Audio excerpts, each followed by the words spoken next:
Good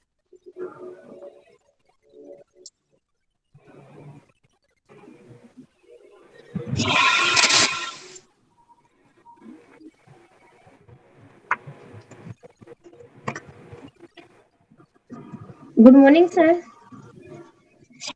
Good morning. Very good morning.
And the other.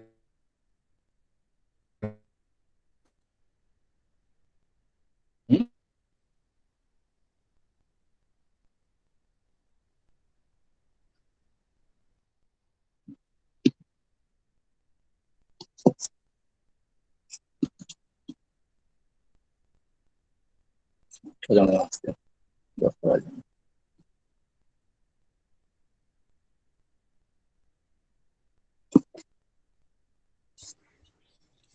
Good morning, sir.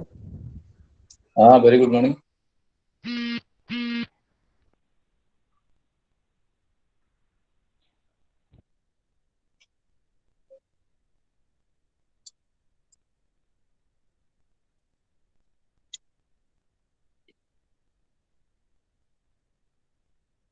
No. Okay, okay. That should be a problem.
Students, welcome to the third session of British drama. We have already finished Aristotle's definition of tragedy in the last class. Good morning, sir. Good morning, very good morning. Today,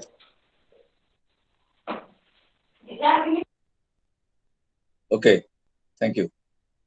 Today we are going to start Elizabethan tragedy.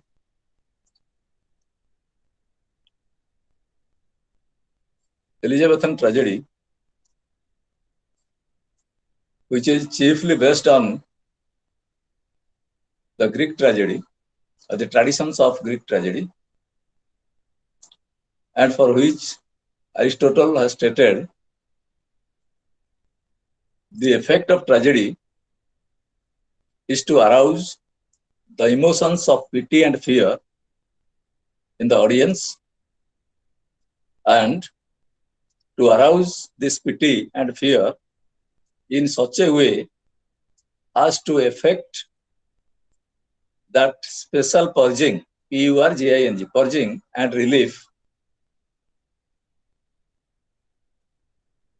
of these two, which is the characteristic of tragedy. It is told by Aristotle. Aristotle formed his view of tragedy on the basis of Greek drama. Many of his concepts, like those of magnitude, plot, reversal, discovery, concept, like and ethos, may be found in a fully developed tragedy in any age.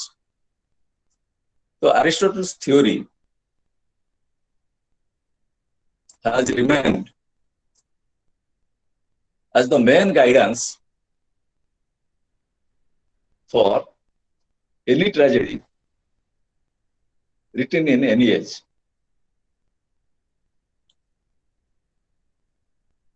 And basically, tragedy can be divided on the basis of form and context as the classical tragedy, romantic tragedy, horror tragedy, heroic tragedy, and domestic tragedy.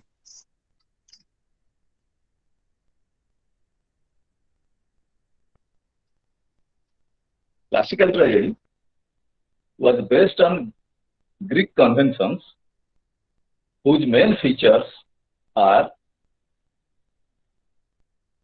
number one, chorus with a band of singers and dancers. Number two, the three unities propounded by Aristotle, that is the time, place, and action. Number three, classical rule of tragedy were adopted also by the English playwrights, which is called neoclassical tragedy. And the writers are Ben Jonson and Dryden. Then the second category of tragedy is called romantic tragedy. It combines idealistic with realistic realistic value.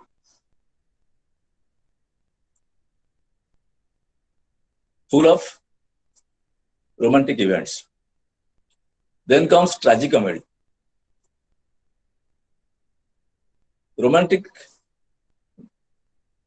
dramatists like Shakespeare didn't accept the division of tragedy and comedy, and he freely uses tragic and comic in the same play or in one play, which is called tragicomedy. And the best example of Shakespeare's tragicomedies are The Merchant of Venice and Much Ado About Nothing. Next comes horror tragedy. Horror tragedy developed in England in the early part of 17th century, not with the players, but on the incidents of the play on the stage.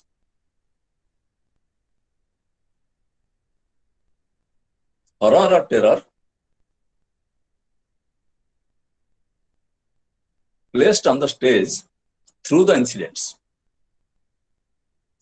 And the shining examples are Shakespeare's Hamlet and King Lear.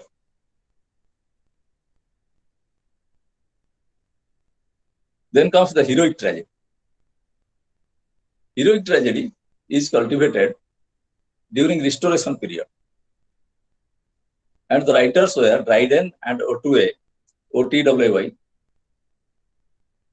who were famous for historic tragedies. And the subjects. Excuse me, sir. Yes. Can you repeat once more the tragedy or that category of tragedy? Category of tragedy, that means classical tragedy. Yes, sir. Romantic tragedy. Yes, sir. Horror tragedy. Yes, sir. The heroic tragedy. Okay, sir. Four tragedy, na? Total 4 tragedy have. Horror tragedy, heroic tragedy, and then 6 domestic tragedy. 6 categories. Okay, sir. Okay, sir. The heroic tragedies of ancient are love and valor,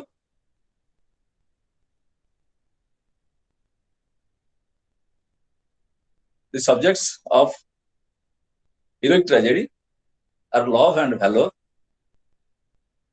and air of exaggeration,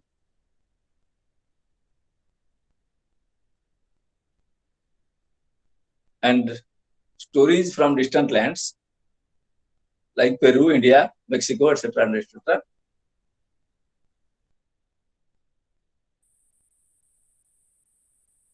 And characters are of the men of superhuman power and women of immortal beauty. And the speeches were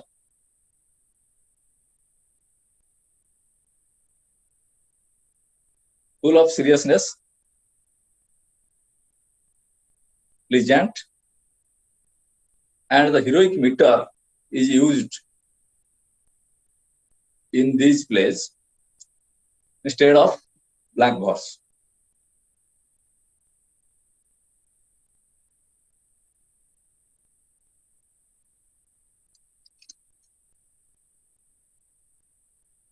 And regarding domestic tragedy,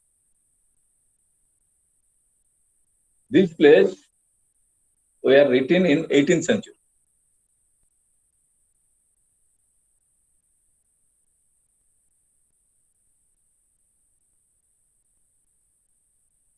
George Lillo, Lillo, 1693 to 1739. His London Merchant and Hebel's, Hebel, Hebel's, Maria Magdalena, and the Elizabethan tragedies are Arden of Feversam, a warning for fair women, a woman killed with kindness, and another bright example is Shakespeare's Othello. These plays belong to domestic tragedy. Then we will go to the Elizabethan formulation of tragedy. How the tragedies were written during Elizabethan era, and what are the significance of those plays. Of course, different types of tragedies were written during the Elizabethan period because it was an era of drama. And Queen Elizabeth herself was a great patron of plays. Even she allowed to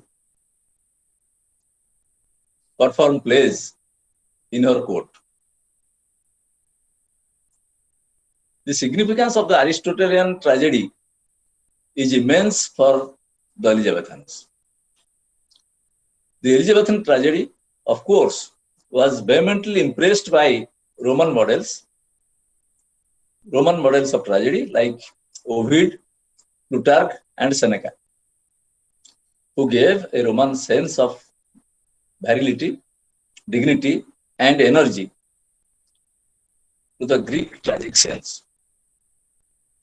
The Elizabethans' love for tragedy comes to them through the Greeks and Romans with a sense of wonder and mystery.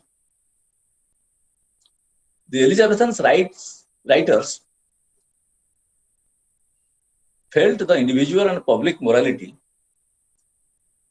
for national prosperity and achievement while discussing about Elizabethan tragedy. We find revenge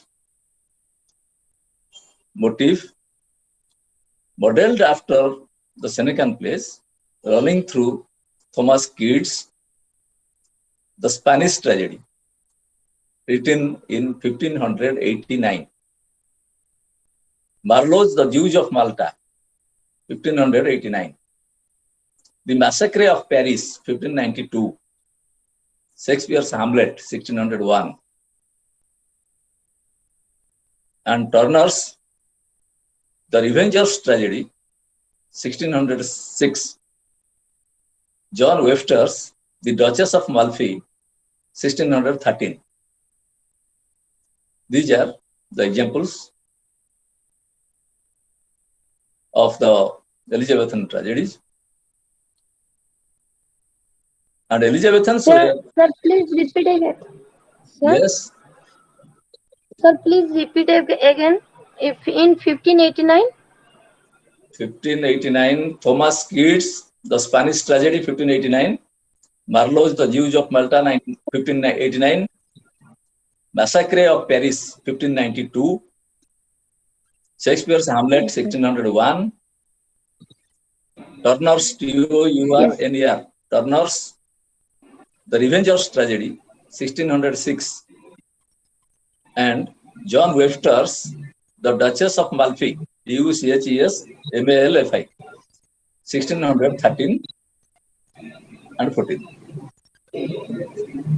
Okay, sir. Thank you. Elizabethans were burdened with the Renaissance-inspired man-quoted world,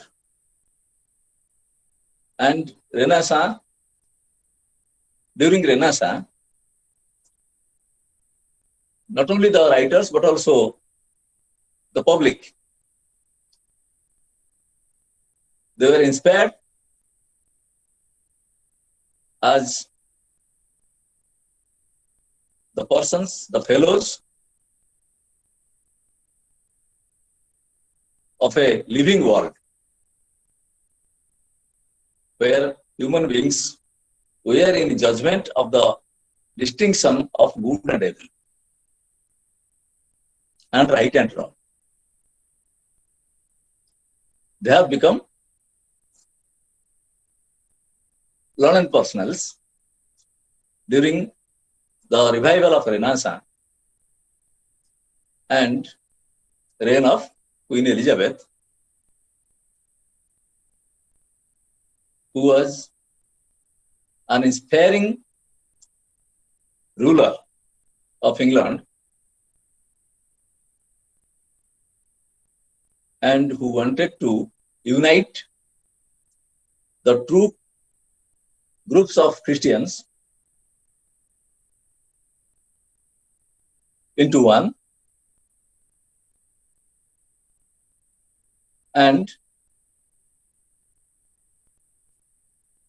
the expansion of religion. That religion should reach at the lower level of the society. The Catholics and Protestants, we were always, there was a clash between these two Christian groups, but the Queen ordered to unite them, and a strong step was taken by her to unite all those two groups of Christians, and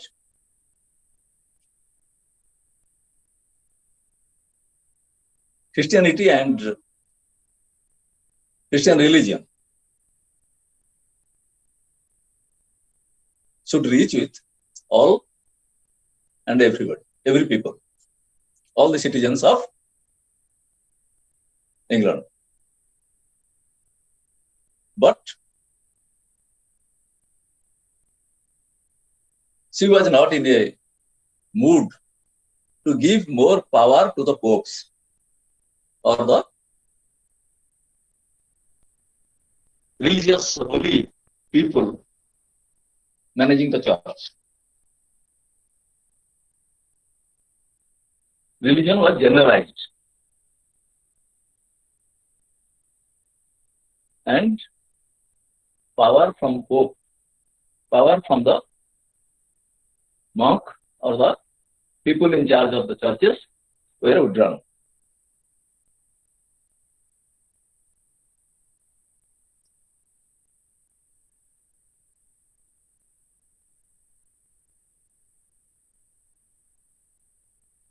And in a mature play of Shakespeare like King Lear, we find the cosmic forces inherent in nature, morality and justice,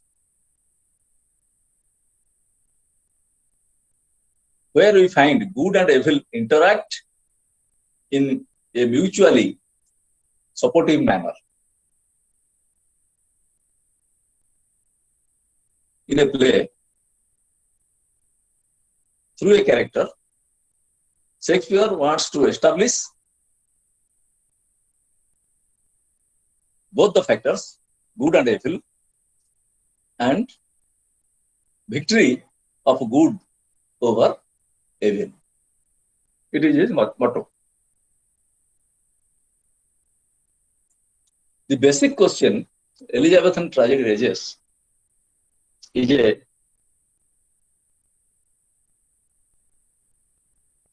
rational one between man and nature, a cosmic force external to man and nature embedded in the human condition. However, the condition of nature within man cannot be a law unto itself.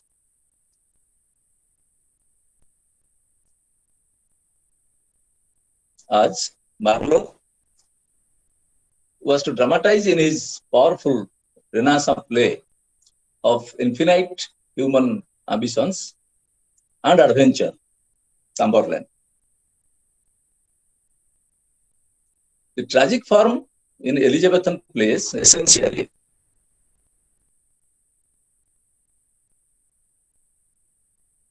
especially more we find in Shakespeare's plays, which present the sophisticated Elizabethan worldview, and itself it shows the Elizabethan thought and speaks more eloquently than what the characters articulate.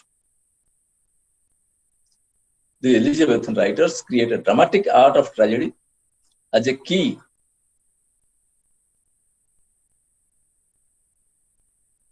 to understand the rich complexity of Elizabethan mind and Elizabethan life.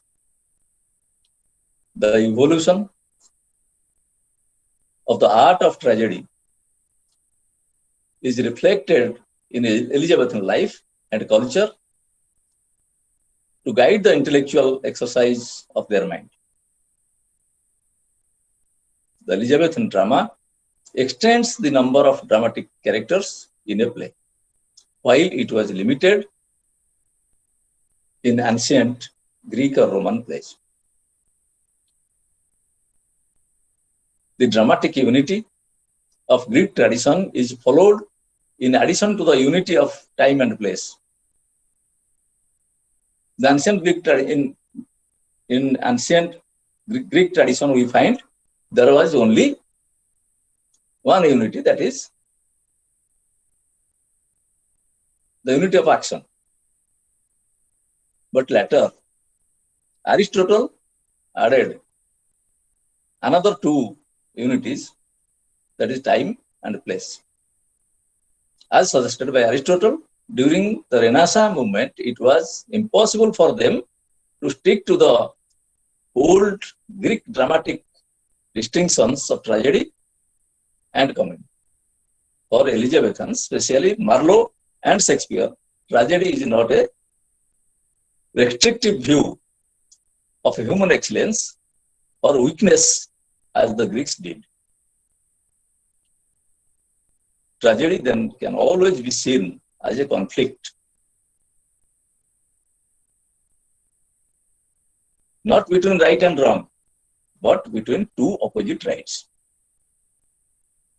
And the shining example is Shakespeare's Romeo and Juliet. And thus, tragedy is also exhibited in Elizabethan age as downfall of great personalities for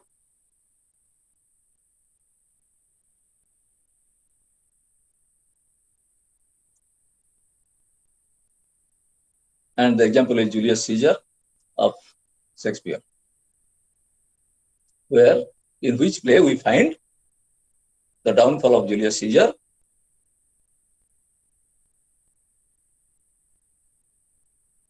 and who was killed by one of his counsel, Brutus. Though Julius Caesar became more ambitious and which was threatening to the democracy.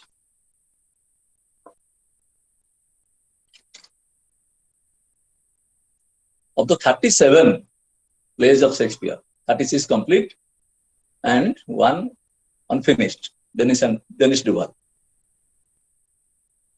The great tragedies were written between 1598 to 1608. Julius Caesar, Othello, King Lear, Macbeth, Antony and Cleopatra, and Coriolanus. These plays were written during 1598 and 1608.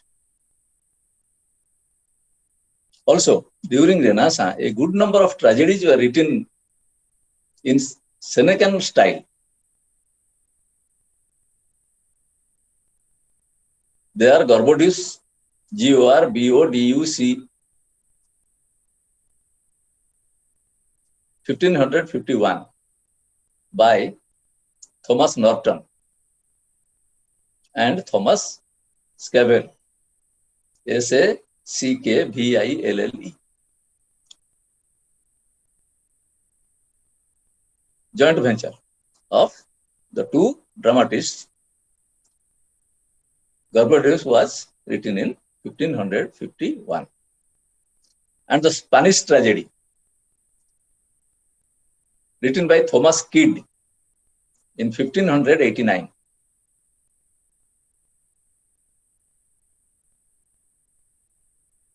And Shakespeare, as a tragic playwright, wrote in this style.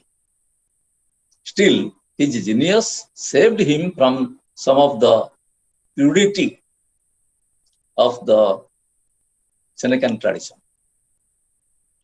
Shakespeare's Hamlet is well known for this, basically with a strong and powerful story, the story of murder and revenge in the tradition of Seneca. Not unlike Kidd's Spanish tragedy. Then comes Othello, acted in 1604 and printed in 1622, is the most domestic of Shakespeare's tragedies.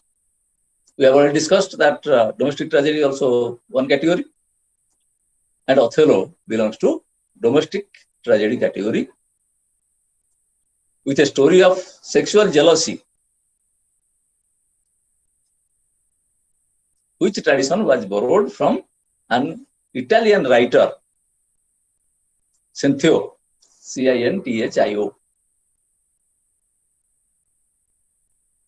Next comes King Lear, acted in 1605 and printed in 1608,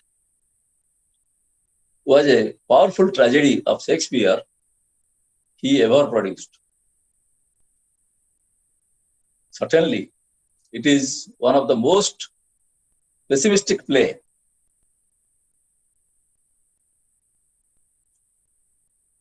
Then comes Macbeth, which is Shakespeare's another dark play, which is regarded as the Macbeth is regarded as the dark play, full of cruelty and bloodshed, and more exciting than any thriller. With a Scottish subject, it was written to please the new king, James I, after the death of Queen Elizabeth in 1603.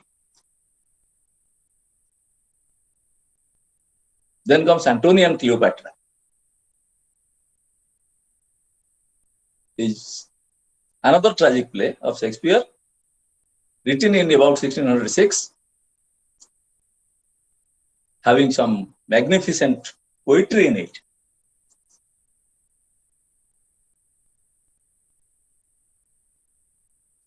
Especially, the death scenes in Antony and Cleopatra as a tragic play shows the same power and psychological depth as Shakespeare shows in other tragedies.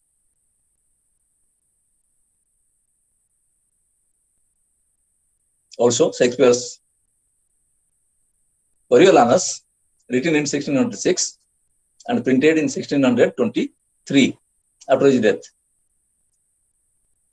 is a successful tragedy of Elizabethan era with a story from Plutarch, Plutarch. Plutarch.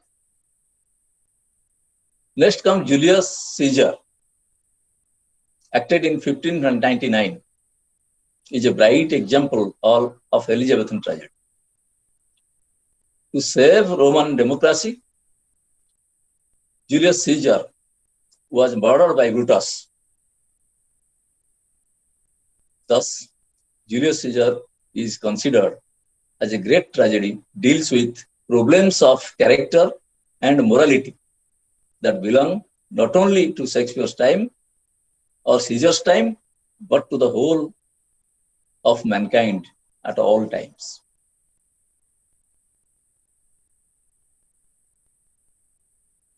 The tragedies written by Shakespeare were of much importance that people easily forget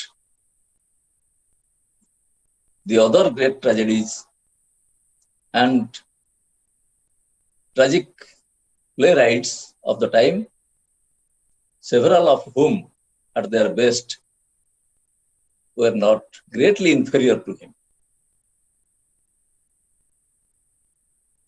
And among them, Ben Jonson was chiefly a writer of comedies in the Elizabethan era. Also, he used to produce one tragedy, Sejanus, Sejanus, which can be compared to Shakespeare's Roman plays. And also there were two other famous Elizabethan tragic playwrights, Christopher Marlowe and John Webster. Christopher Marlowe was born in 1564, 2 months before the birth of Sir William Shakespeare. But he was killed in rather mysterious circumstances in 1593. During his short span of life, he wrote at least 5 tragedies, a number of poems and translations, and he himself was an actor like Shakespeare. And 4 of Marlowe's major tragedies can be counted among the great works of Elizabethan age, which are still staged quite frequently in the modern age in different countries.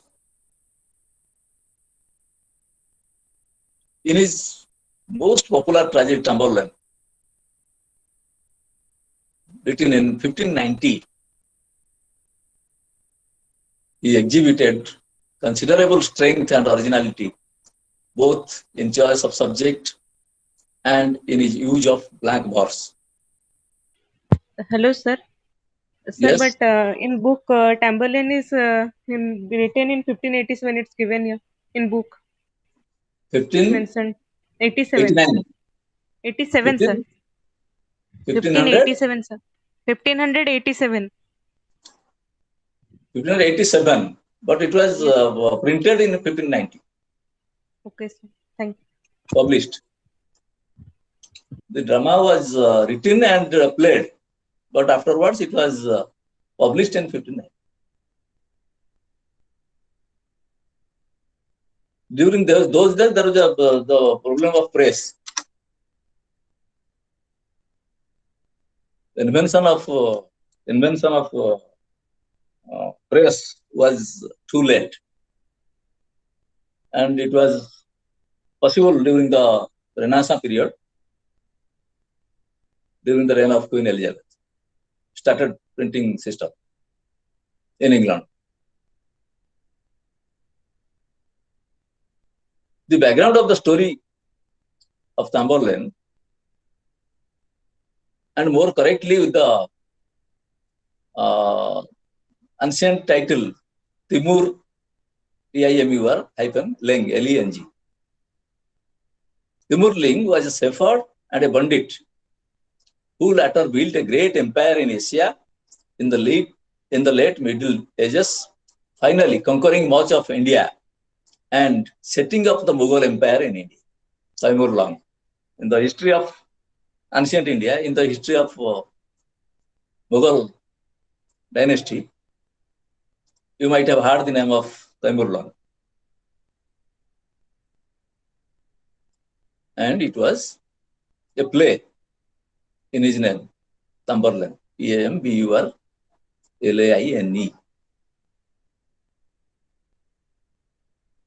This shows Marlowe's original and independent mind. It consists of two parts, Cumberland Part 1 and Part 2, two separate plays, and were staged regularly in English theatres.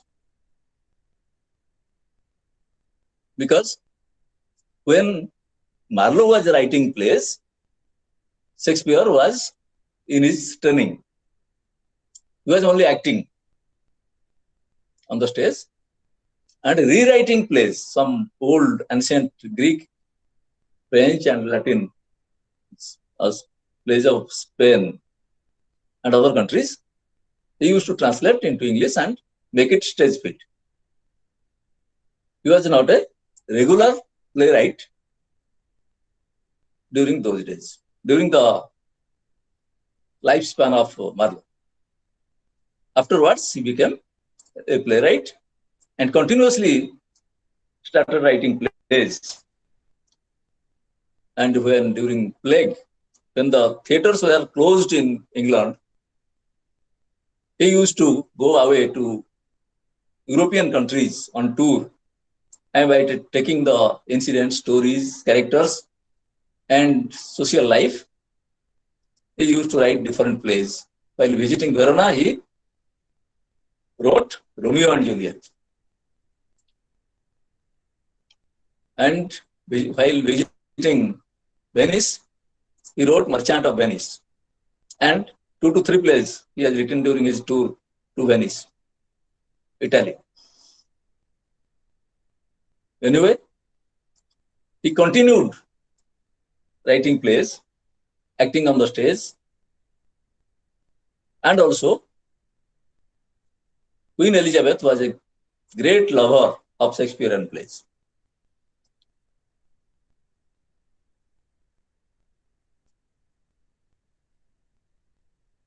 And who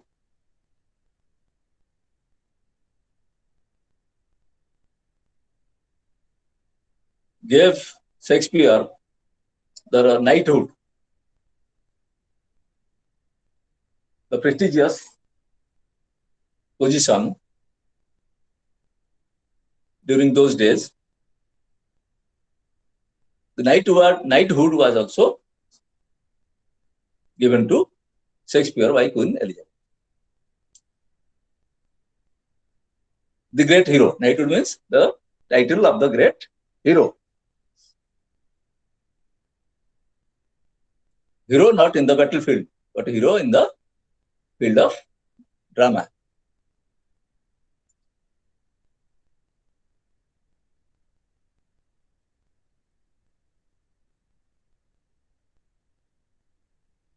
And his second play, The Tragical History of Dr. Faustus,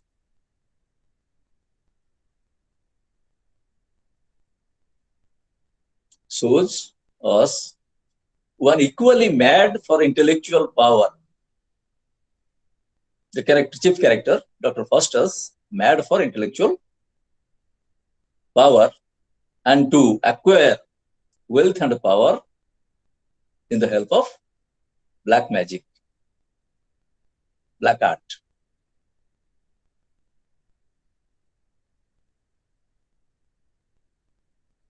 It cannot be regarded as a pure tragedy because there is some comic essence, and it can be categorized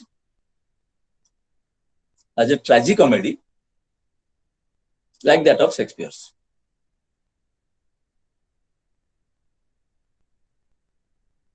Yet, it contains much splendid poetry, and in the final scene, in which Faustus waits for striking of midnight and the dreaded arrival of Mephistopheles, one agent of the devil character, is one of the most splendid and terrible play ever played in English theatre, and also enhancing the glory of English literature.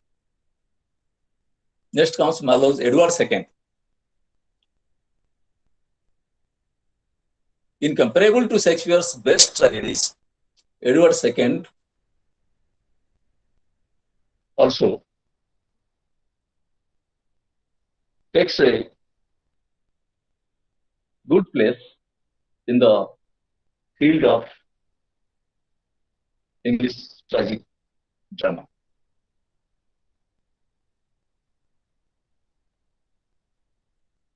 Which can be compared with Shakespeare's Richard II. The story of a young and irresponsible king who is destroyed by his own weakness and the treachery of his homosexual favorites. The scene in which Edward is murdered at Breckley Castle is narrated as a well-known tragic and terrible play.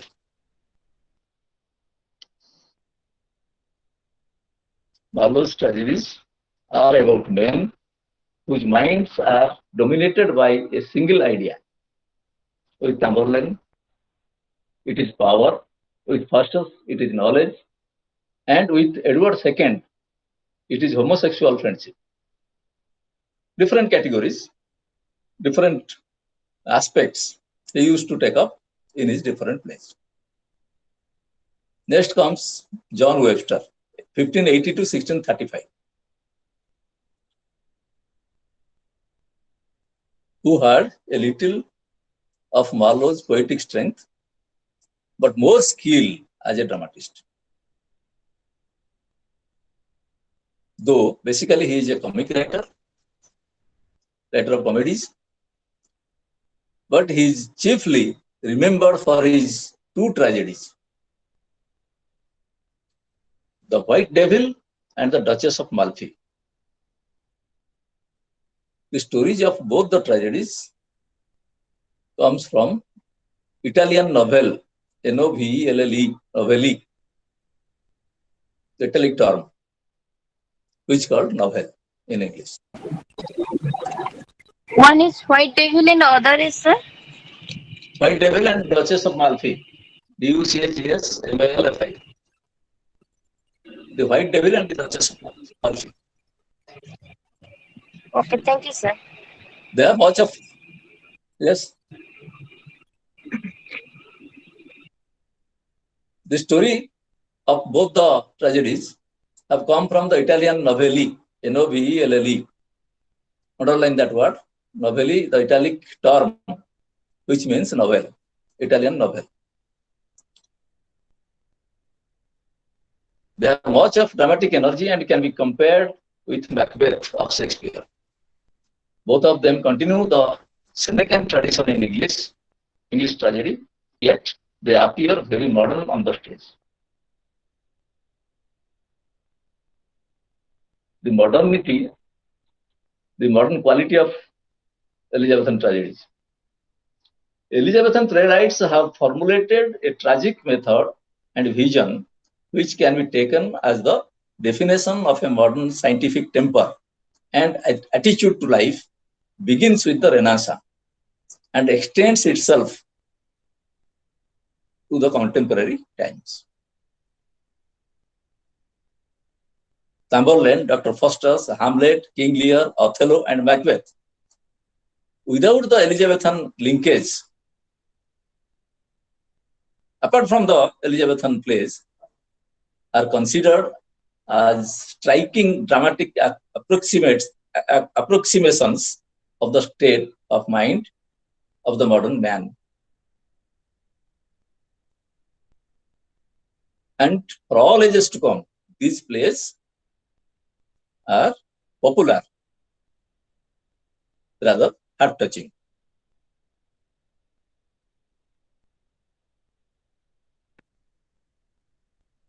In a nuclear age of 21st century,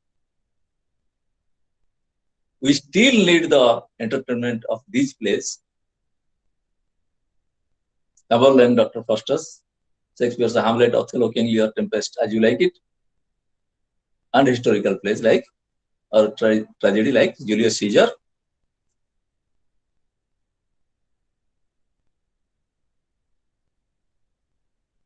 And the romantic plays of Shakespeare. The story as well as human habits have remained unchanged for last several centuries, and the tragedy of the contemporary man is strikingly Elizabethan, and particularly Marlowean. For all ages to come, the tragedies of Shakespeare and Marlowe will be adorned and will be staged, will be liked by the readers, modern readers, having the value of literature, value of English literature.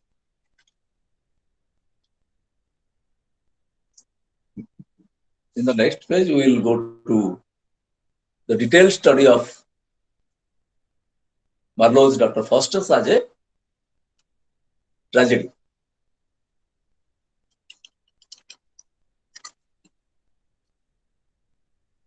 During 16th century, it was a blind belief that a man could obtain supernatural powers by selling his soul to the devil, and which tradition was also followed by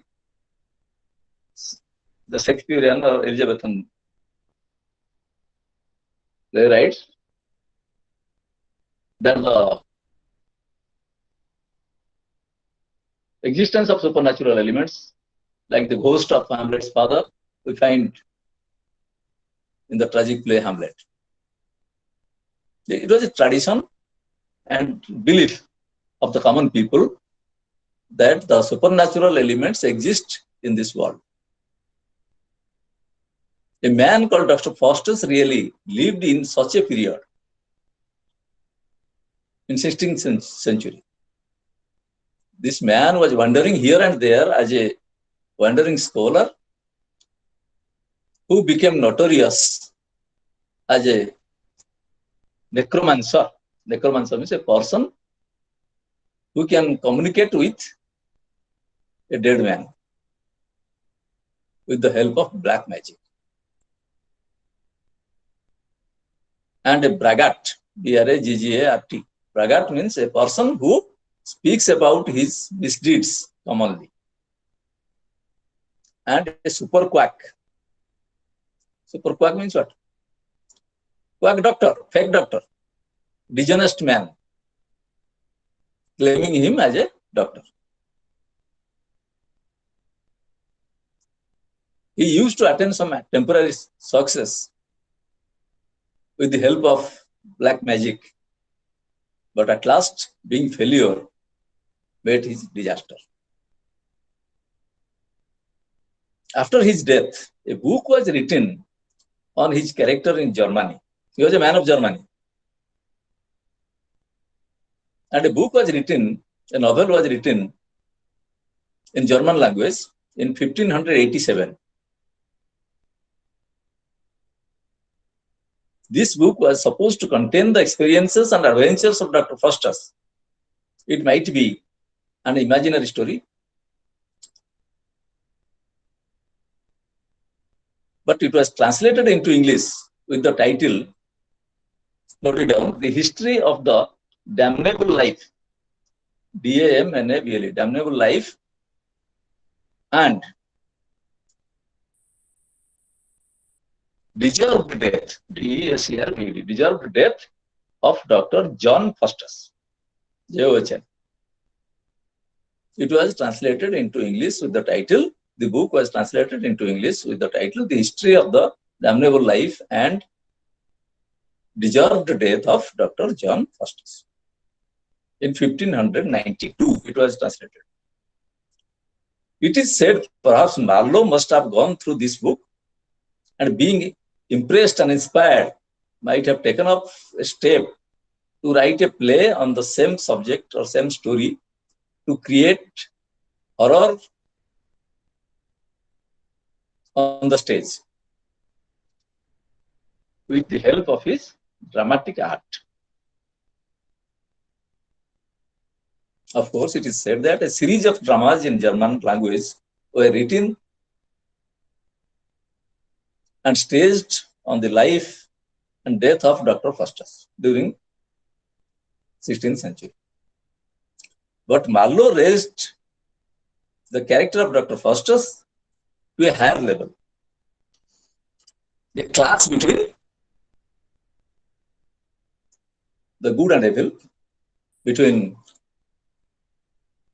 the evil spirit and the evil angels and the good angels, between God and devil. That its previous position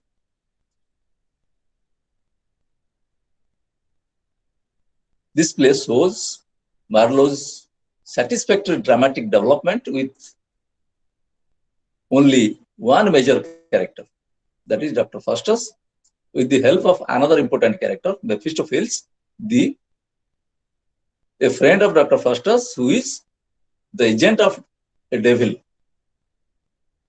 to manipulate the knowledge and wisdom of Dr. Faustus, employed by a devil. The date of its production might be 1592, as the English translation was made in the same year.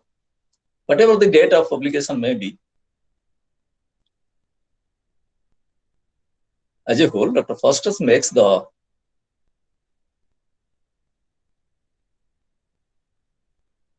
and marks the summit of Marlowe's achievement as a tragic playwright. The subject appealed to him greatly, and he thought to create a new trend in the history of Elizabethan drama by writing such a thrilling play. Of course, during Elizabethan era, there was a strong belief of common people as the existence of supernatural elements in the world, which is also reflected in Shakespeare's Hamlet. The tragic end of Dr. Faustus makes the play more evident and sourceful as a true Elizabethan tragedy, and also provides importance to God or Christianity. That without following the path of religion, how Dr. Faustus was killed or met his end, tragic end. In order to give importance to religion or Christianity or God, faith on God, Marlowe has established this play with the evil character, Dr. Faustus, the protagonist who used to destroy himself, his knowledge, his power, his everything, and sells away his soul for 24 years. The tragic end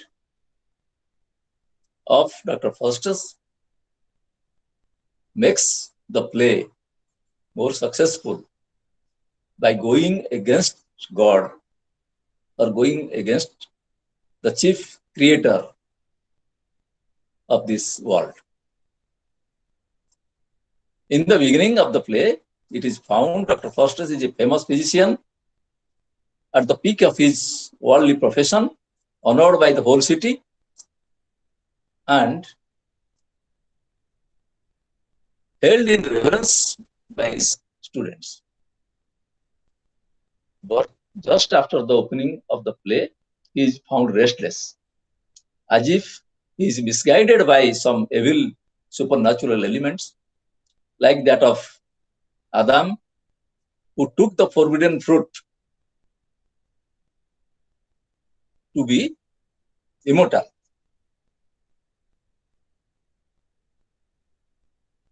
And Faustus entered into a world of hallucination to achieve self-realization.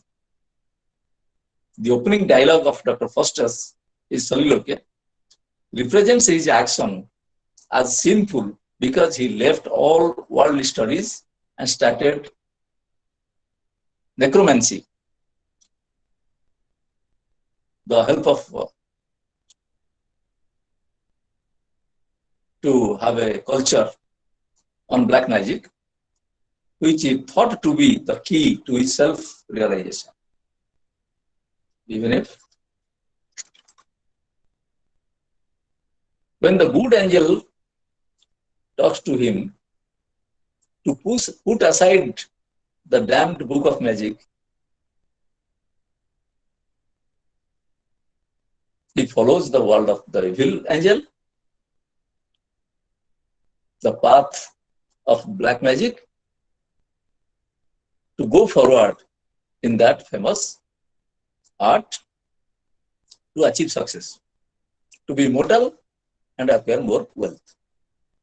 Marlowe in this play doesn't consider the whole case as good or evil, but wants to see and show how a man of blood and flesh takes the risk and is prepared to face the consequence. In order to remove or eradicate this type of blind belief from the English society, perhaps Marlowe has written this play in order to uplift the image of religion. Practically, the meaning of the play is not only to that Faustus' act was sinful and foolish. The meaning is in all that Faustus says, does, and becomes.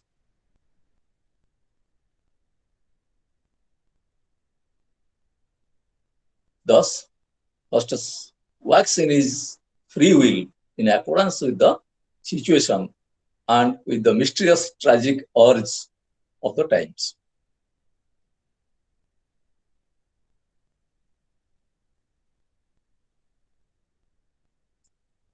He has taken necromancy as his field of research for his arrogant and impatient lust for power and wealth. In his dialogues, Faustus gives a marvelous expression to the external elements of the Renaissance. He gloats over the power he expects to acquire through black magic. His absurd egotism is mixed with intellectual and humanitarian impulses. He would resolve all ambiguities, read strange philosophy, and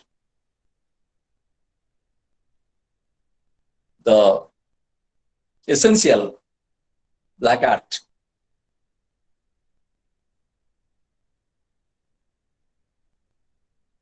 And tries to fortify it with a wall of brass for his country, Germany, and clothe the school boys of Germany in silk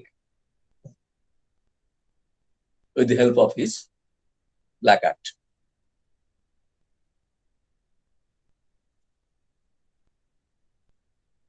He becomes highly ambitious, and being so how his life is dragged towards his end.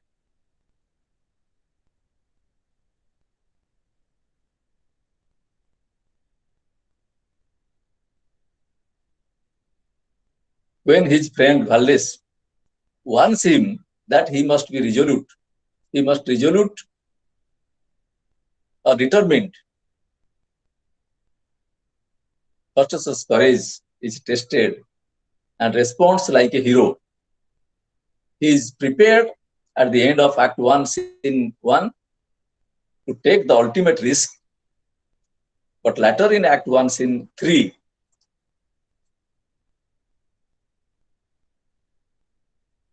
he repents. But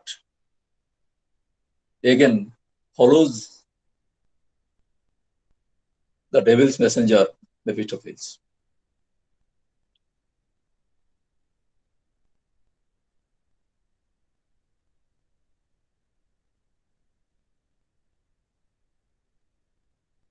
Which is greatly responsible for Dr. Foster's awful fate.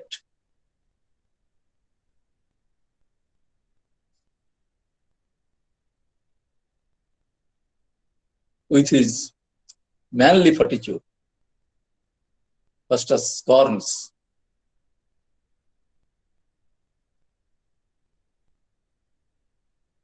Mephistopheles' warning, rejects all hope of heavenly joys, and offers his soul to Lucifer,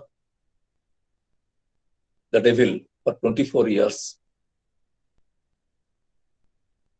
And Foster's this decision brings him new energy, new power, new command. He ridicules such notions as hell and damnation. He is delighted with the success of his first conjuring, which is found in Act 1, Scene 3. He is overwhelmed with joy with a little bit success, and afterwards his downfall starts. In Act 2, Scene 1,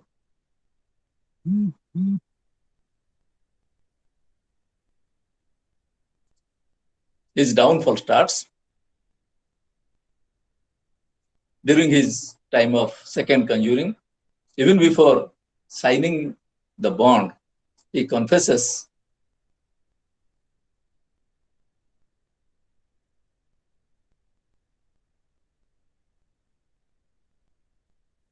he feels solemnly and as if somebody speaks in his ear that he should abjure, give up the black magic and turn to God again. This is the voice of the good angel who speaks in his ear to go back and surrender before God.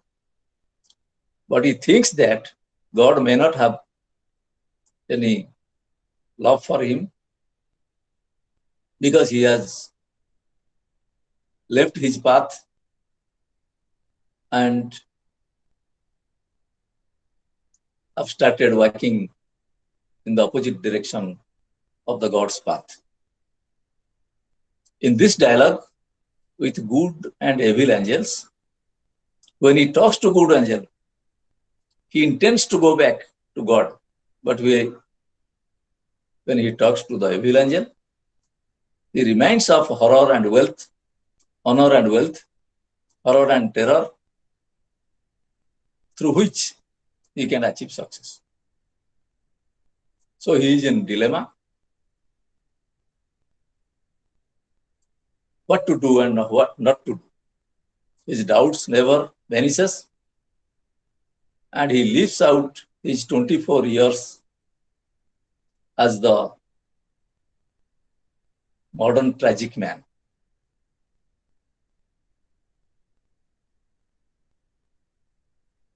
Part believer, part unbeliever, wavering between independence and dependence upon God,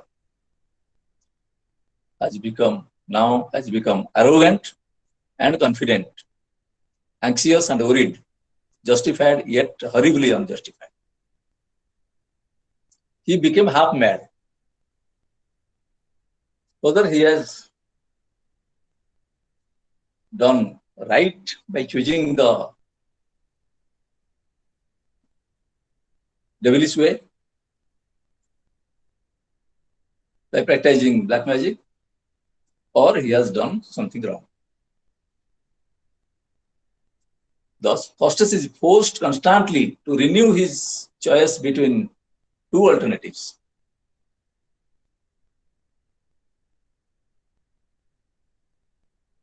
In contrasted moods, he sees greater heights and he experiences greater terror.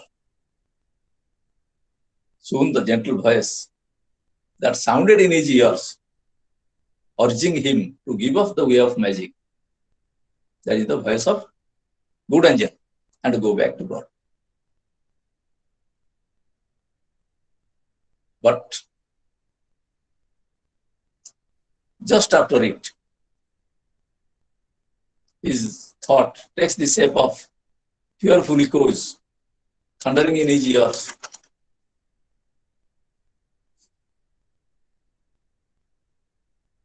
Faustus, thou art damned.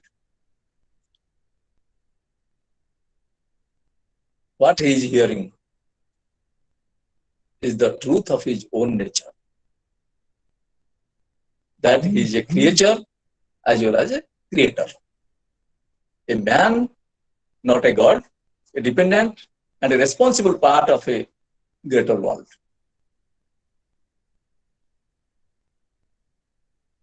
He bears that his soul is not a mere trifle which he can use as a commodity, and that contrition, prayer,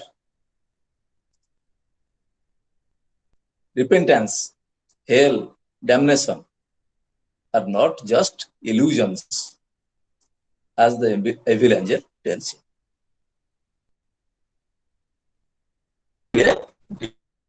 A very disturbed mental condition, what to do to choose good or evil, to listen to the good angel or the evil angel.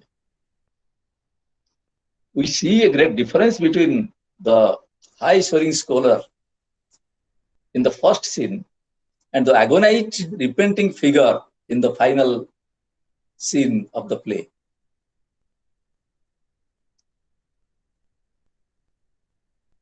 In the final scene, Faustus appears on the stage with his scholars, and for the first time in the play, he has become normal, compassionate, discouraging,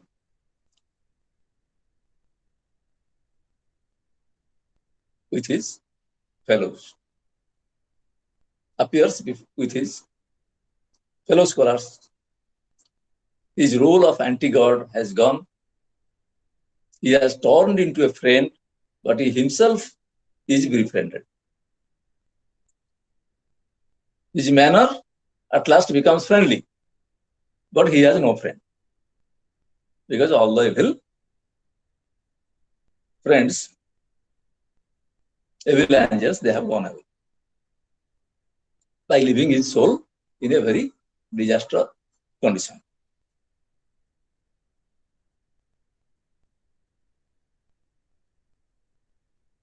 His last dialogues, "Ah, gentlemen, hear me with patience," shows his change from an arrogant scholar to a gentleman. He is humble and repentant. He desires to weep and pray God, but prevented by the devils from doing so. He confesses before God the cause of all his misery. At last, when he knows his last fate, his last stage has come, he requests all others to quit him and depart. All his followers, all his fellow scholars, all of them depart and leaves Faustus to meet his fate alone. That is a disaster in his life. Finally, Dr. Faustus reaches in the levels of perception never gained by less venturesome individuals. He must see things in his own practical eyes. He doesn't want to be great or so much he used to get.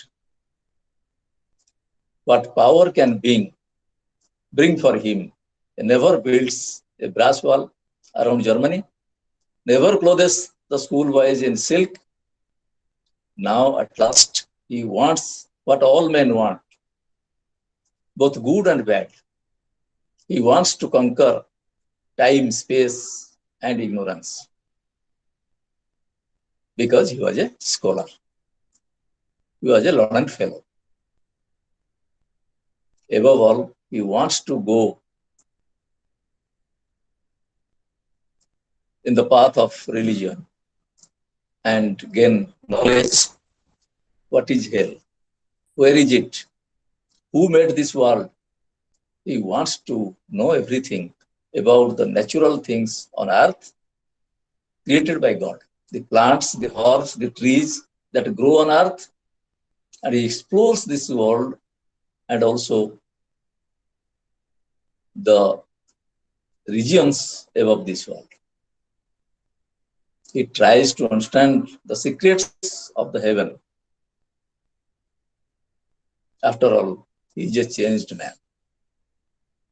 What Marlowe dramatizes in Dr. Faustus, that it is not only the terror of the black magic, as the old legend told about it, but what is the wonder behind it? The wonder of man who dared to use black art or black magic, and at last the wonder is the end.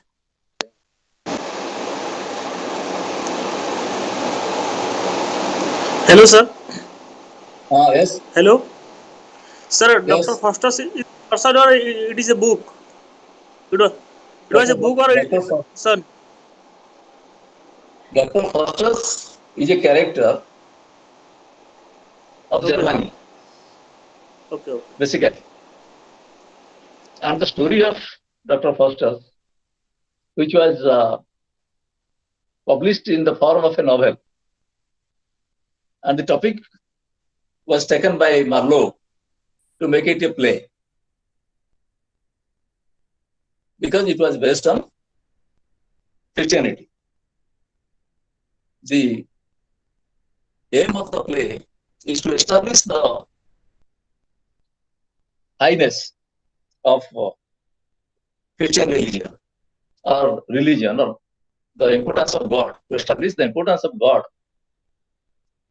he has taken that character, and also for both reasons, to create horror and terror on the stage, to draw the attention of the public.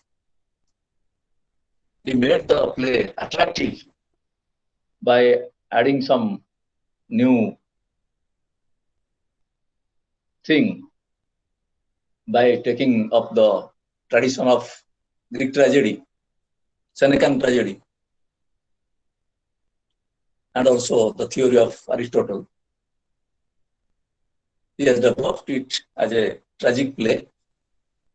But the sole motto of Marlowe was to establish the greatness of religion. How a learned man loses its own way, right way, and takes up the evil way, and started practicing the black magic, and also he sells away his own soul through that black magic for 24 years to a devil in order to achieve success, power, or wealth. But at last, when he becomes helpless, gains a very little but loses a lot, he tries to come back to the path of religion to receive or achieve the mercy of God. That is the morality of religion, and for which it is also called a morality play.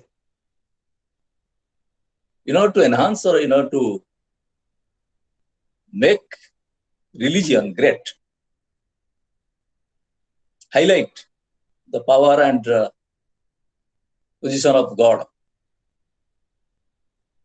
as a true Elizabethan dramatist, Marlowe has made it the best of his creations.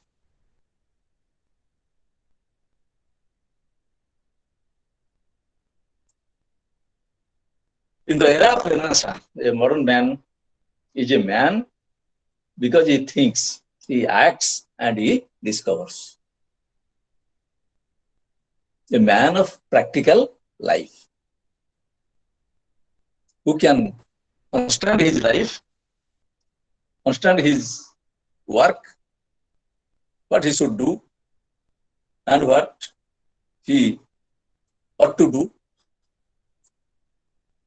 and also tries to discover or invent new things.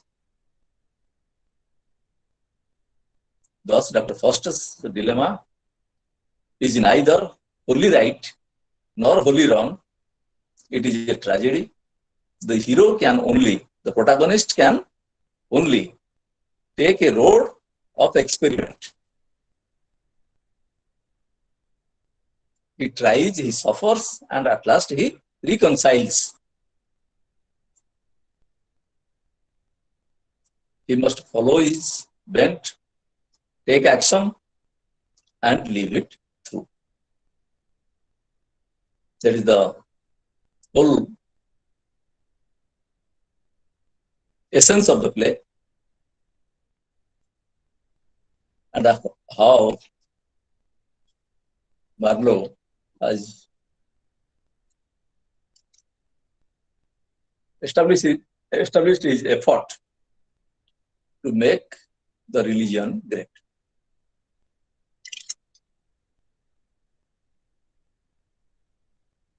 But I have already told you that Dr. Faustus is a shining example of the Christian morality tradition. It is a famous morality play. Already we have gone through the trends of morality play in the previous classes. The serious part of the story of a tragic play was treated separately during the 15th century. And this type of plays were regarded as morality plays. And the morality play makes a further development in dramatic art. Religious instruction was embedded by moral teaching. There was corresponding change in the characters also. They were no longer biblical figures, but personified virtues and vices. Such plays contained allegorical figures who were frequently involved in the struggle, even a man's soul.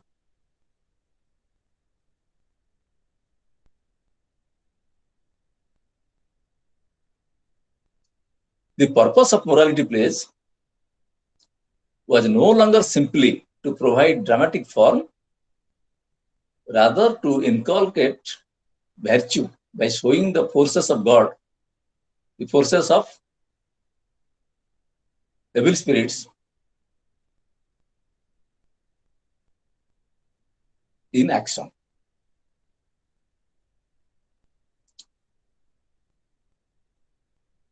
And what is the result of the good and evil when both are in action?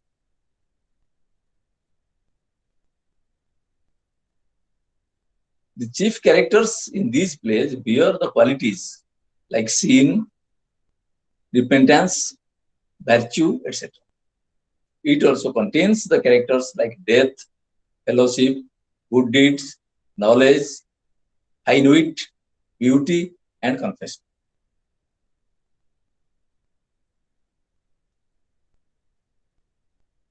And the shining example is every man.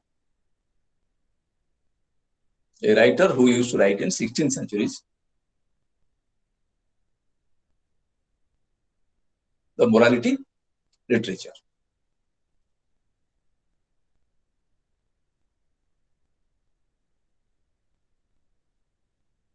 Morality is a sermon in disguise, which is also found in the Elizabethan plays, right from Marlowe to Shakespeare.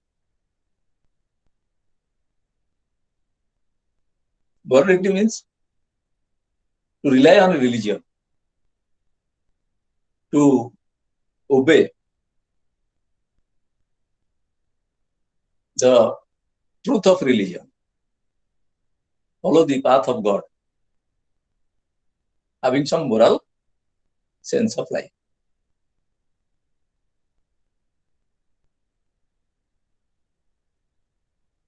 Excellent use of a religious convention, especially Christian religion, is found in Marlowe's Dr. Faustus as a morality play. Faustus works against human limitations to the point of selling his soul. He not only is a seeker for power, but also a knower and a desirer to know. Faustus strives against a scheme of things existing within his consciousness, a scheme of good and evil as opposites. He could able to know, he could able to calculate the thing which is wrong and which is right. Still then,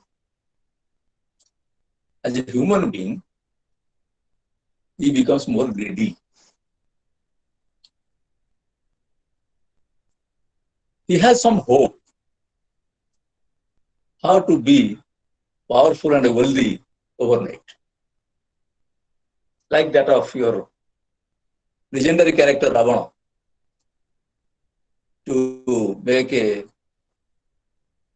ladder to the heaven and to turn the salty water of the ocean into milk. But he never does it, or he was killed before fulfilling all his desires, like Dr. Faustus.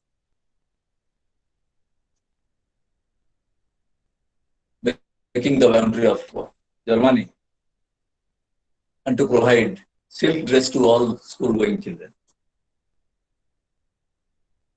These are the hallucinations, these are the high thought and hope, desire of human being to make so many things during his short span of life. But at last he fails. All his designs, all his hope and desire becomes useless in the realm of time.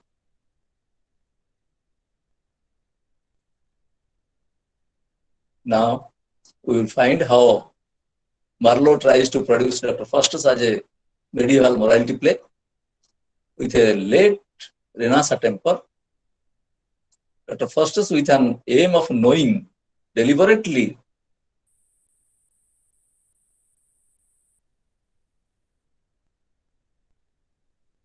launches himself upon the evil course.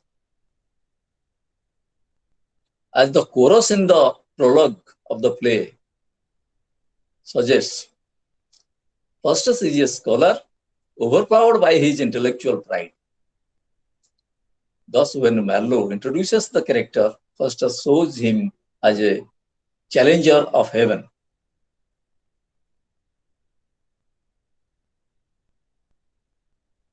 In the path of hell, he can create a new heaven. It was his motto. He also shows him as a man who takes up the challenge by exercising the magic art for salvation, by defying the way of religion. In the play, it is found that Faustus was impressed by the words of his two friends, Valdes and Cornelius, to take up magic art for salvation, and he does so. Valdes thinks that Faustus will become a perfecter in magic, but Mephistopheles appears to give an indication to Faustus because he knows that Faustus' magical call is a clear indication of danger. When Faustus signs an agreement with Mephistopheles, he doesn't act in a manner that, according to at least one Christian view, would be complete surrender to evil. According to the 5 conditions of Faustus, in which Mephistopheles agrees, that Faustus agrees to let Lucifer have his body and soul, flesh, blood, or all his belongings, surrender before the devil. Indirectly, Dr. Faustus agrees to become an enemy of the Christianity and the Christians, all the religious people. He denounces the creation of God. Thus, at last, when he is carried off to hell, he says to his fellow scholars, Excuse me, sir. yes? Hello, sir. Yes. What is the meaning of Lucifer? Lucifer? Lucifer. What is Lucifer, sir? Lucifer, one of his friend of Dr. Faustus, who used to motivate him to take up the art of black magic. You should go through the characters in the play. And also very soon we will go to the detailed analysis of the play and the characters, art of characterization of Dr. Faustus.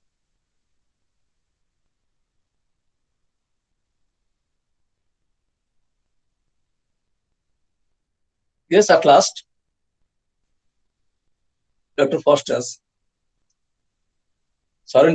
tries to surrender, not surrenders, but tries to surrender before God. But the evil spirits, they do not allow him to do so.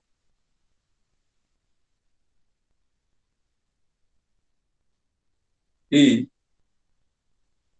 as a follower of black magic, as a follower of evil,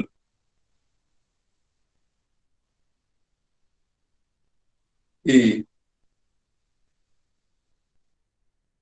follows the path of black magic, but he never speaks against the God or never tells against mankind.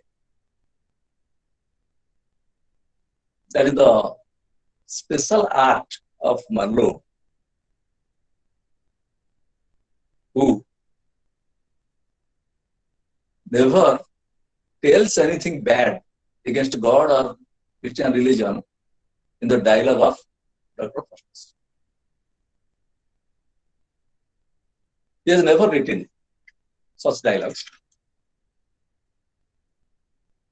against God or religion. Faustus has so enslaved himself to evil that he doesn't make himself worthy to get the mercy of God. He sells off his soul and deprives him of to urge him to ask God's pardon. The powers of devil controls him completely, not only from outside but also from within. That's why he speaks to his scholars in the last scene. Ah, my God, I would weep, but the devil draws my tears. Even I can't cry for God. I can't shed tears for God because my tears are also drawn by the evil spirits. When he lifts up his hands for mercy of God, the devil holds his hand and never allows him to surrender before God. These things shows the helplessness of the chief character of the protagonist in the play and bears the quality of a morality.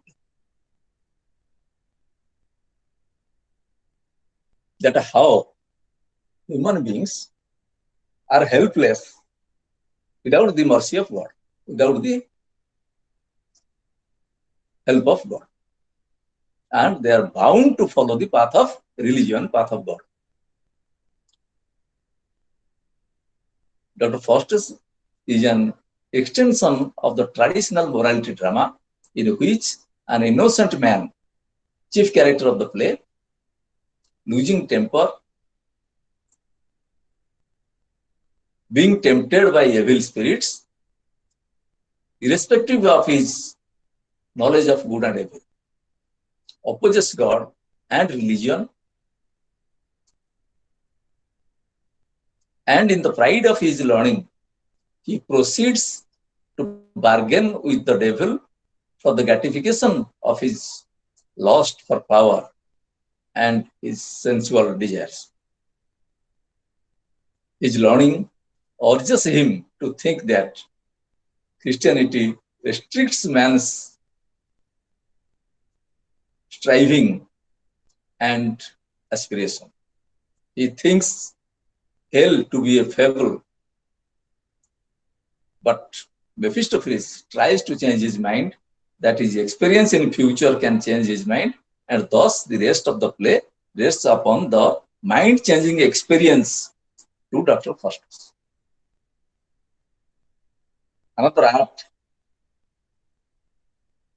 is also examined by Dr. Faustus, that is mind-changing, which was the chief characteristics of Renaissance society. Common people, even the aristocrats, even the royal personnel, even the learned, the wise fellows, they were in a mood to change their mind. By leaving tradition or traditional activities, they have to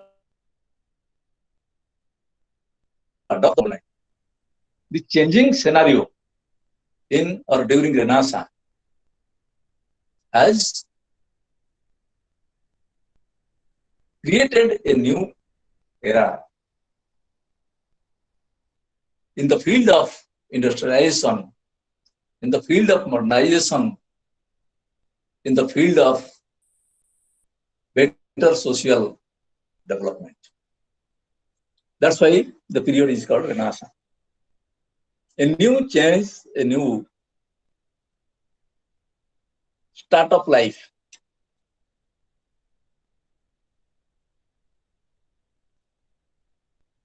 Experimented, not only in England, but also throughout the entire Europe.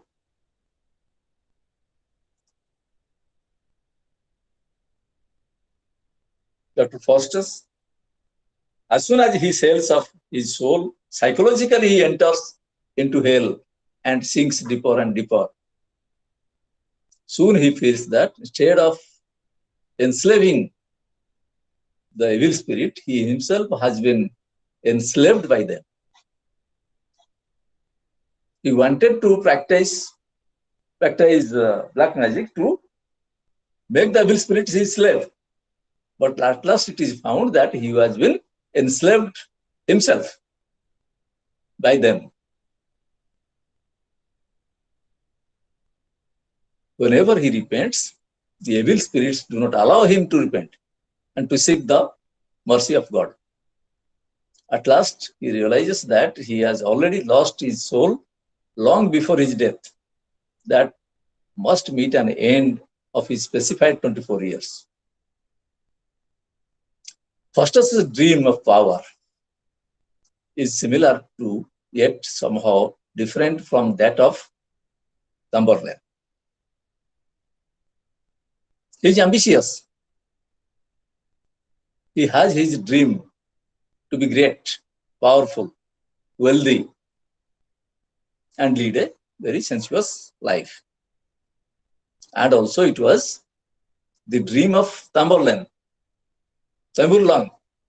of our Mughal history. How ambitious he was, and to fulfill his dream, he has conquered a vast piece of land. But it is one in which power is to be acquired through knowledge and black art. And in another play we find in Tamberlane, acquire of power through physical strength. For mental strength and another is physical strength, but the aim is, motto is same. The dream of power is enacted differently in different places. Faustus only rely on his knowledge to acquire power, honor, fame, sexual gratification, etc., through black magic. His style of work and thought is quite different from the style and work of Tamberlane. Still, Dr. Faustus bears the mark and quality of a morality play in both of the plays. Some critics do not agree with the thing that Dr. Faustus is a morality play. According to them, the play contains no affirmation of the goodness or justice of the religion or religious system of Christianity. The religion of this play is Christianity, from which Christ or God is strangely missing. Nowhere we find the existence of Jesus Christ or God in the play, but always we find the expectation, the changing mind, and the hope for achieving the mercy of God. But God is nowhere in the play. Only as a representative of God, we find some good angels. As the representative of God, some good angels trying to change the mind of Dr. Faustus. The changing scenario which has been placed in the play. For which some critics have commented, the religion of this play is based on Christianity, where Jesus Christ or God is strangely missing. We cannot feel the existence of God in the play. Still, Marlowe tries his best to draw the conclusion of the play by establishing the gravity of Christianity with the repentance of his protagonist or the hero, Dr. Faustus, to rely on a religion which enhances the quality of the play as a true morality play.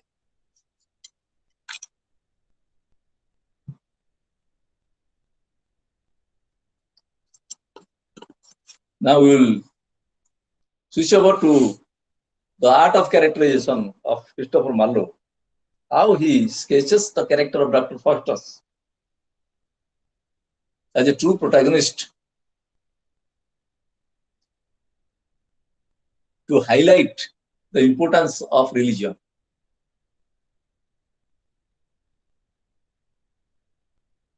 The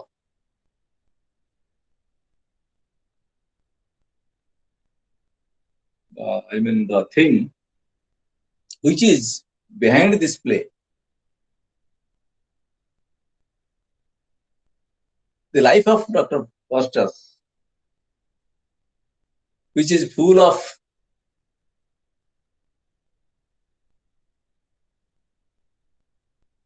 hope without any fruit, knowledge without any gain, and expectation without any result. All the issues, everything narrated in the play, all the dialogues, all the characters shows one path, shows one way, that is the way to God. Finally, it is resolved that there is no way except God. Marlowe has wrote a morality play with the title The Tragic History of Dr. Faustus in 1592 with a story from German origin and German blind belief. Original German book was Faustbuch, Faustbuch in German language. Faustbuch means book on Faustus,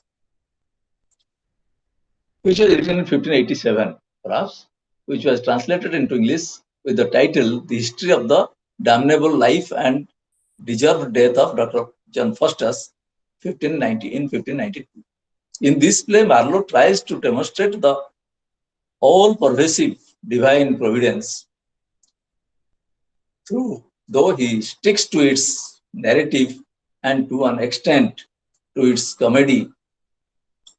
And this Elizabethan protagonist, Dr. Faustus, is a morality figure and has grown privy to the national and cultural self-assertiveness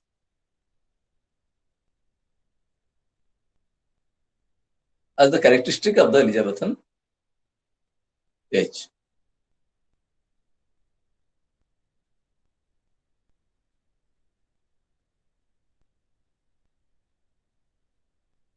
And to their Renaissance-inspired humanistic aesthetics and intellectuality,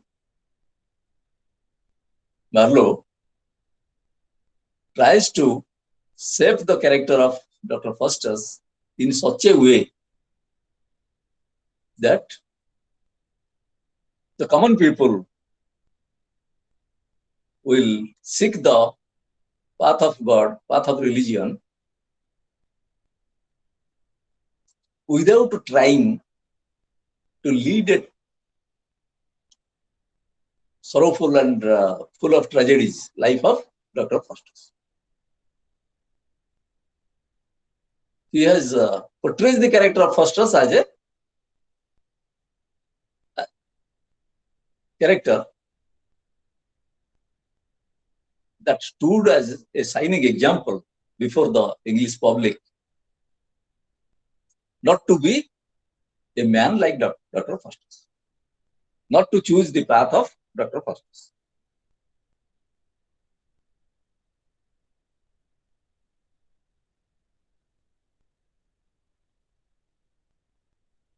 On recasting the Faustus German legend, Marlowe infused a heroic element in the Faustus narrative. The forces of evil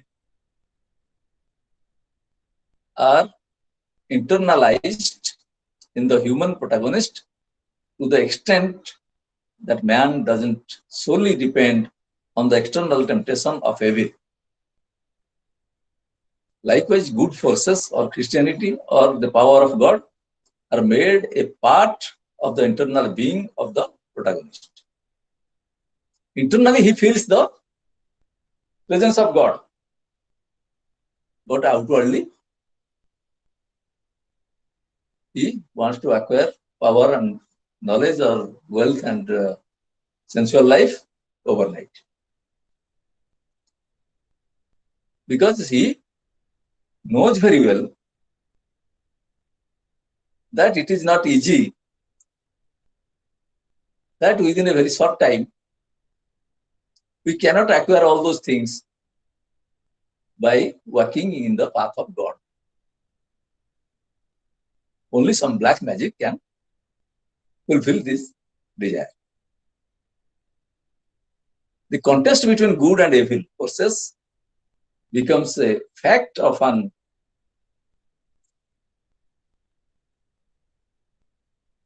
indecisive coexistence within man.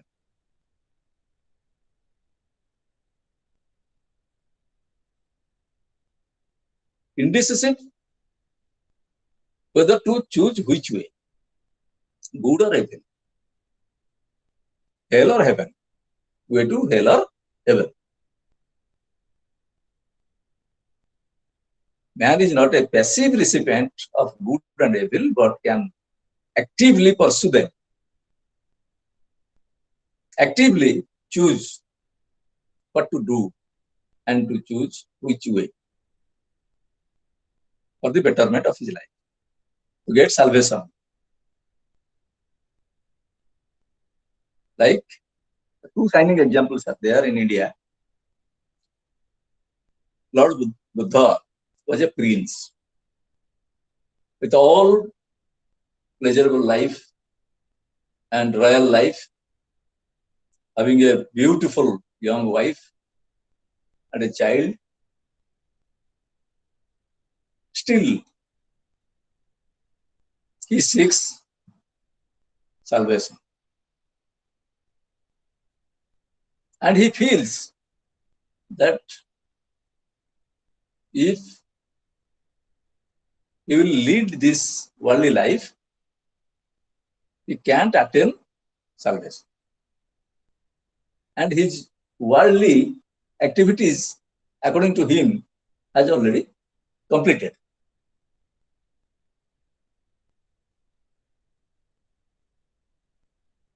As a prince, he led a very comfortable life in the royal palace. He had married a beautiful woman, beautiful lady, and also his final worldly duty to produce a son or his ancestor, he has completed the work. So he left home and went away in search of salvation. Another example, shining example, Mahatma Gandhi, who without violence tried to make India free from a powerful British administration. So these two Indian incidences proves that the way to God, the way to non-violence, way to friendliness is the right path of salvation. That is freedom from any foreign rule or salvation from this mortal world. Man is actively empowered to pursue them, to choose which way, violence or non-violence, good or evil, heaven or hell. The human consciousness, which accepts a diversity of feelings and aspirations, that greatness lies there, greatness in life, greatness of heavenly feeling lies in suffering. Because the path of religion, the path of God, the path of non-violence, the path of salvation is not so easy. It cannot be achieved overnight like that of the art of black magic. Suffering is inevitable, and in a situation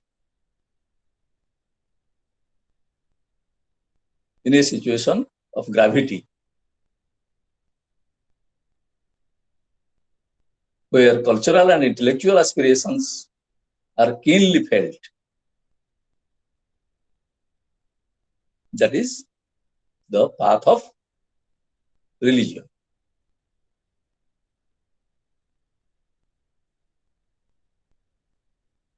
The struggle of the protagonist here in this play, and even his external and eventual activities, at last proves failure,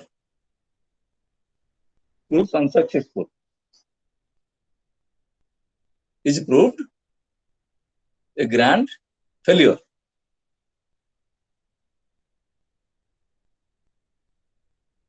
But it elevates him to a higher realm of heroic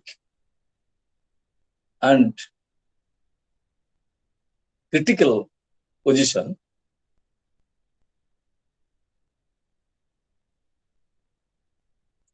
only through the writings of Marlowe to make him great, that at last he recognizes God. Irrespective of all his bad doings, bad works, choosing of wrong path,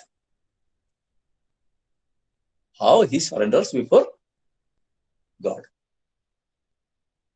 That is the final theme of the play and motto of the playwright.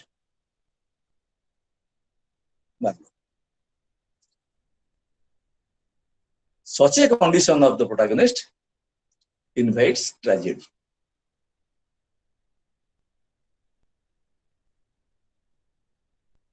Irrespective of different wrongdoing or wrong activities, when Dr. Faustus becomes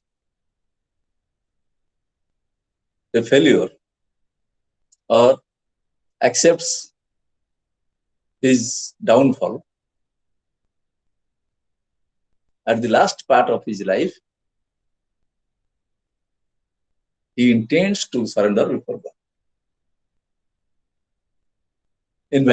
Inviting tragedy. The character of Dr. Faustus is a sort of personage to whom Aristotle, on that particular character, would have approved this character as the hero of a tragedy.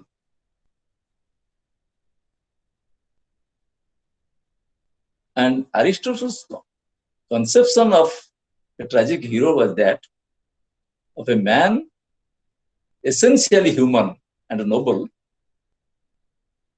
but led astray by some excusable vice or error. His error or his mistake can be excused when he repents, when he tries to leave the will path and walk on a noble path.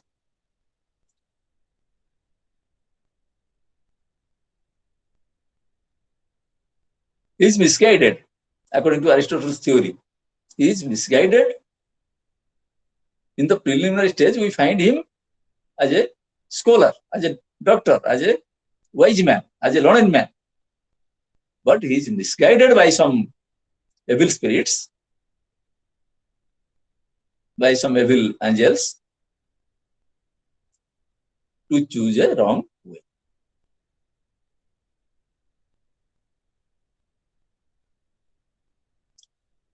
Thus, he is a great hero of a tragedy. The Elizabethan public in Marlowe's play would see in Faustus a man and a Christian like a common man, carrying too much ambition and love of pleasure. He is neither a radical unbeliever nor a natural mate for the devil. He is neither conscienceless nor he is a heathen.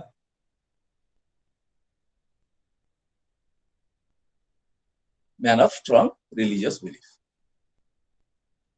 On the contrary, he is a good Protestant, a good angel. He is overheard whispering in his ear, and of the evil angel finally prevails. It is in spite of continual remorse and hesitation on Foster's part. The excellent scholar Foster is damned by accident.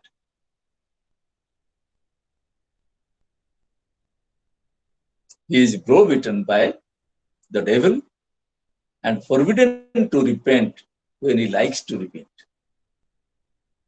In this character, Marlowe has inserted all the qualities of a morality play, a morality tragedy.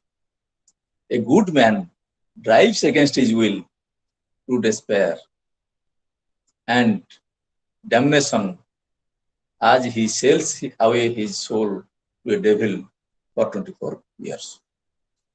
Dr. Foster, as an individual, represents a class who is young, extremist, eager, buoyant, with a brilliantly energetic and inquiring mind, intoxicated by his enthusiasm, rash in his dislikes, and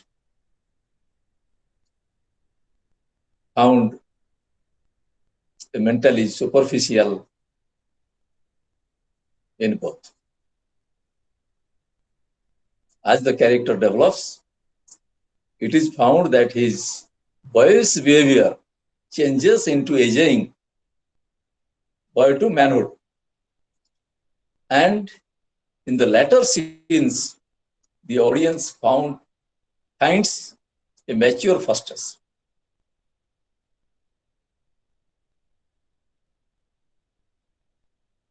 And in the last scene, we find him convinced that there is no right way except God. He is felt to be a senior man in the company of his scholars. His sheer energy is declined. He is still, but seems very unusual indeed. Dr. Faustus is very weak in his willpower. His proud and aspiring nature is expressed in the lines when he talks about his dominion stretching as far as doth the mind of man. How the mind of a man is changed. The mind of man is the nearest thing in creation to infinity, but it is checked by nature. Man is limited not by his own nature, but by the nature of the world that encompasses him or encloses him. Man's pride in his potentiality quickly changes to despair at his limitations. It is reflected in the dialogue. Yet art thou still but Faustus and a man. What is the difference between Faustus and a man? A man means a holy man, a perfect man.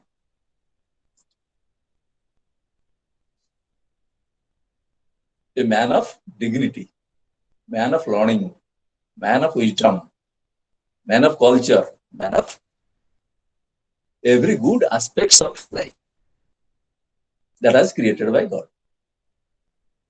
Man is empowered with all those good qualities supplied by God, not by any devil fellows.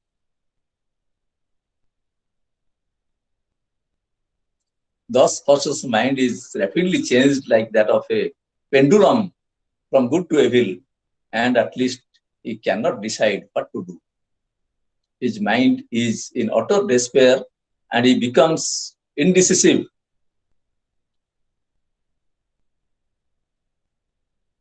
One finds fundamental instability in his life. He finds the willpower as the ultimate power within man, but he still suspects in an imbalanced mind whether he will return to God or follow the path of hell. First finds himself in danger of persecution at the beginning from nothing but his own sense of frustration. It is observed that Faustus is in a subtle form of temptations. That means the failure of his willpower, his self-domination is due to an assertion, his willpower, not the failure of his willpower, but the how to surrender before God when his willpower is failed. His willpower has lost all its positive activities, positive way of life with the black magic, with the wrong saying of the evil angels and two of his friends. He voluntarily chooses hell instead of heaven, being inspired by the evil spirits. It will be one kind of life full of knowledge of all that it means. This proves Marlowe's design of morality structure, which is wholly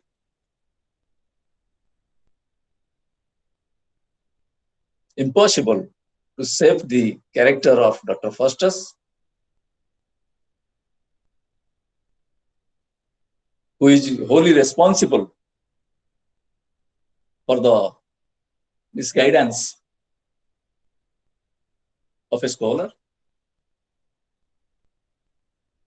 But at last, how he finds the right path, right way of salvation. That salvation lies in heaven, not in the hell.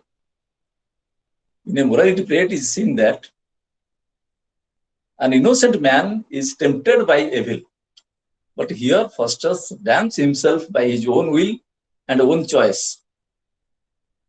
He faces a kind of temptation which is of a different test,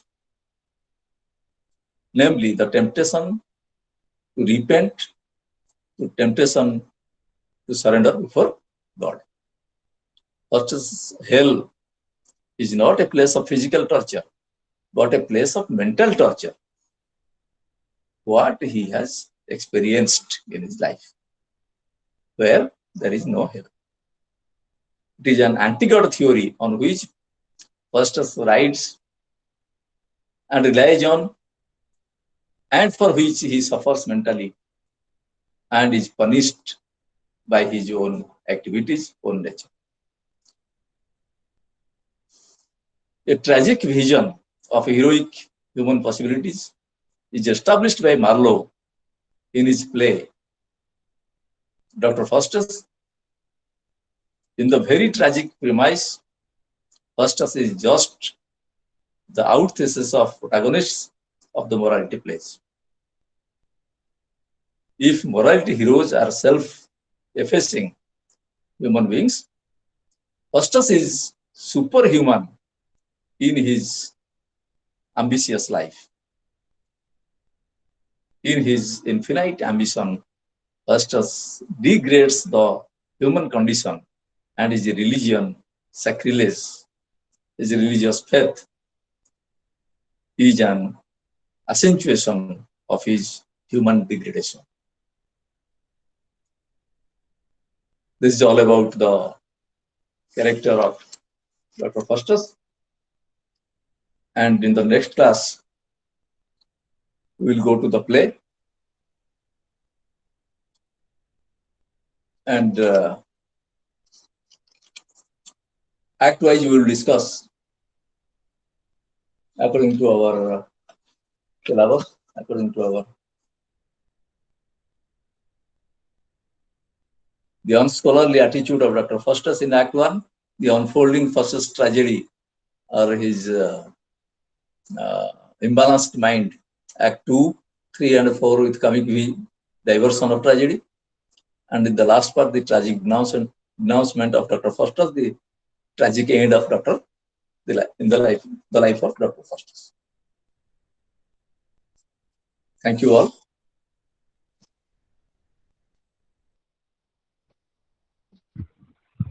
Thank you, sir. Okay. Thank you, sir. Students, are you satisfied with these discussions? Yes, sir. Thank you. Okay.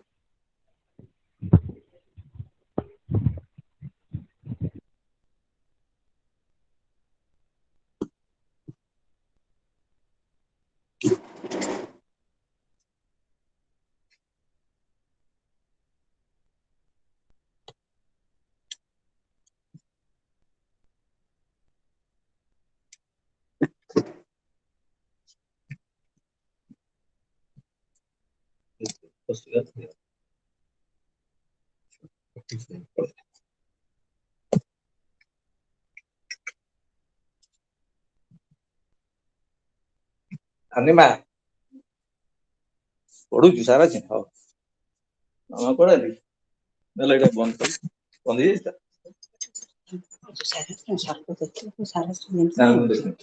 ଦେଖିନଥିଲେ ସେ ଦେଖିଲା ପଇସା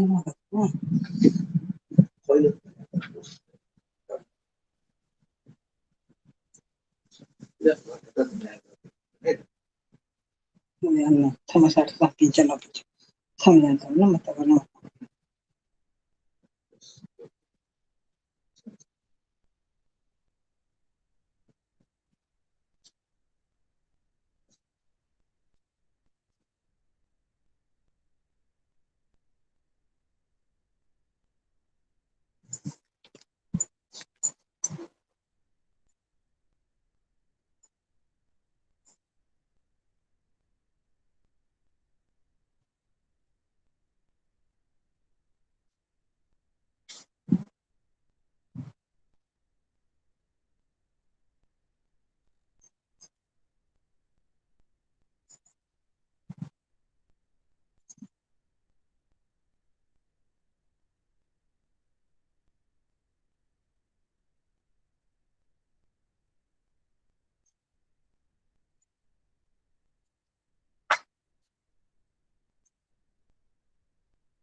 କହିଥିଲା ସେ